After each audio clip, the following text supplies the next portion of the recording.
मारहाण करणारा आरोपी अखेर पोलिसांच्या ताब्यात मिळालेला आहे। नेमका हा आरोपी कशा पद्धतीने पकडला गेला हे जाणून घेण्यासाठी आपल्यासोबत झोन 3 चे डीसीपी आहेत अतुल झेंडेजी। सर, काय सांगाल, हा आरोपी गेले 24 तासापासून फरार होता, आपले किती टीम या आरोपीच्या शोधात होते आणि आपल्यापर्यंत तो कसा पोहोचला? जो मानपाडा पोलीस स्टेशनमध्ये जो गुन्हा दाखल झाला होता, तो गुन्हा दाखल झाल्यापासूनच आपल्या 4 ते 5 टीम्स आहेत, त्या टीम्स पूर्णपणे आरोपीच्या मागावरती होत्या।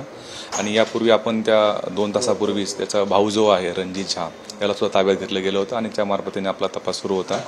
आणि तो नांदिवली किंवा नेवाळी परिसर असेल किंवा हा संपूर्ण परिसर असेल कल्याण पूर्व असा याच ठिकाणी तो असल्याबाबतच्या आमच्याकडे माहिती होती। त्यानुसार आमच्या 5 ते 6 टीम त्यामध्ये काम करत होत्या आणि त्याच ठिकाणी काही जागरूक नागरिकांच्या मदतीने आपल्याला तो आरोपी आता ताब्यात मिळालेला आहे।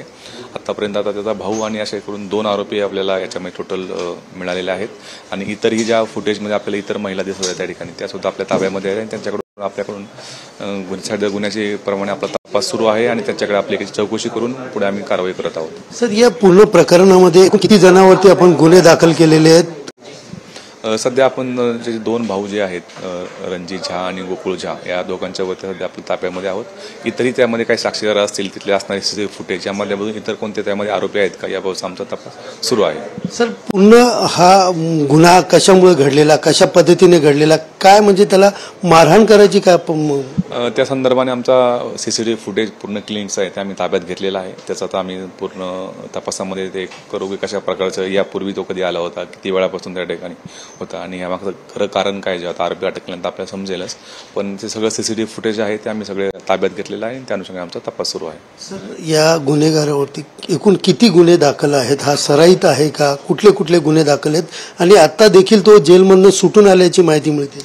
आतापर्यंत त्याच्यावरती 2 गुन्हे दाखल असल्याची आमच्यापर्यंत माहिती आमच्या रेकॉर्डप्रमाणे आहे। यापूर्वी एक उल्हासनगरला गुन्हा दाखल आहे आणि एक कोळसेवाडीला, आणि तो कोळसेवाडीच्या गुन्ह्यामध्ये तो जेलमध्ये होता आणि आता तो बेलवरती बाहेर आलेला आहे आणि त्यानंतरचा सदरचा हा त्यांनी प्रकार केलेला आहे। पण निश्चितपणे त्याचा काही पूर्व इतिहास, कशा प्रकारचे गुन्हे याबाबत आम्ही करून नक्की त्यावरती योग्य ती कारवाई करू।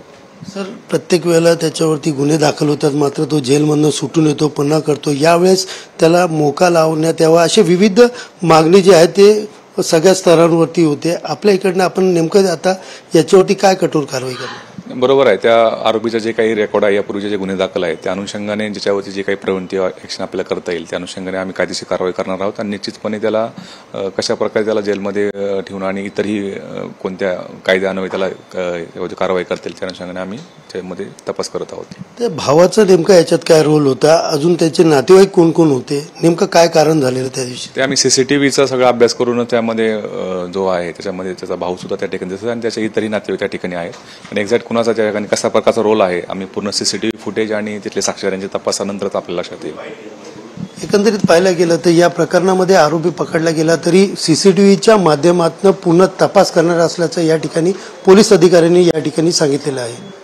कॅमेरा पर्सन मोहन दुबेसह सुनील जाधव, TV9 मराठी, कल्याण।